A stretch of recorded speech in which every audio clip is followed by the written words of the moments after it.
And we've been filming the kind of party which might make you complain if you lived next door.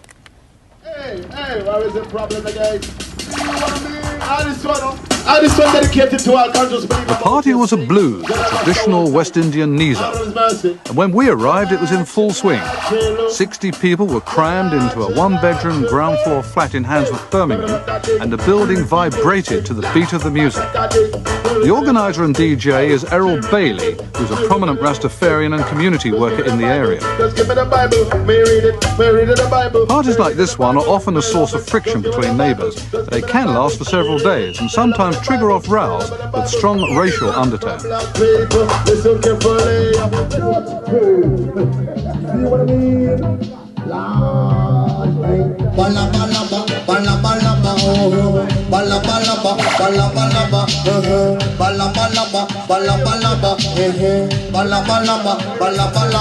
fact, Errol Bailey, in the third row there, you do in fact organise these parties, don't you? Do you invite the neighbours? Yes, of course.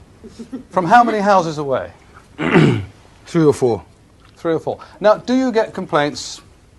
Well, it varies. I mean, sometimes you're in a neighborhood and the people complain. Sometimes they're all for it. It just depends where the party happens to be. What sort of complaints do you get? Is it the volume of the sound, or is it the fact that some of these parties go on more than a day, 2 or 3 days? No, there's complaints like car parking, you know, people noisy coming and going, really? Yeah, coming and going, because most of the noise is out on the street with the cars going. Well, doesn't it bother you that this may disturb other people? Yes, but there's no other alternative. Why not? Money, of course.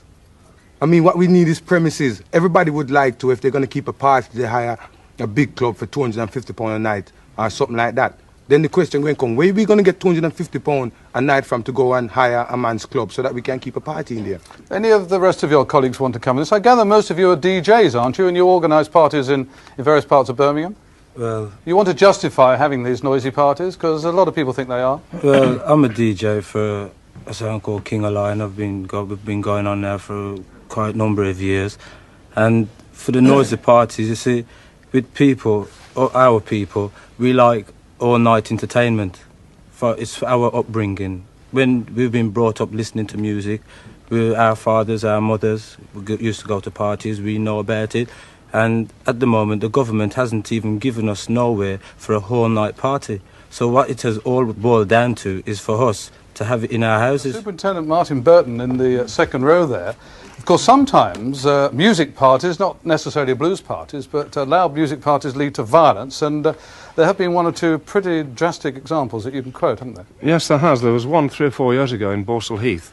A blues party, or a shebeen, struck up in that particular road, a party which was far more rowdy than that particular one that we've just seen. I mean, that was very sedate, rather early in the evening, I would imagine.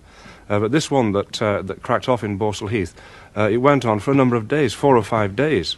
And all the attendant problems that go with it, the banging of car doors, revving of engines, the clattering of tin cans, and all the rest of the abuse that seems to emanate from these parties, was taking place. And in consequence of that, some of the neighbours got very, very upset and very irate about it. Understandably so, when they've got pulsating, heavy beat music going. But there's one particular example, I gather. That's right, and one of these people who lived not too close by went down one night. He armed himself with a gun. He put it through the window of the blues party and discharged a few bullets into the room, which was absolutely packed full of people. Unfortunately, somebody did die as a result of this, and he appeared before the court and was convicted of manslaughter. So Actually, I was playing at that party at the time that has happened, right? And he never caught the person who came and fired the gun through the window. It was my friend who got it in the back of the head. Right, I was actually playing there. I know exactly what was going on, and wouldn't it be easier for him to come and knock the door and say, well, excuse me, could you turn down the noise? And we could just talk to him and negotiate that way. There was no way for him to go and arm up himself, come with a gun and shoot innocent people.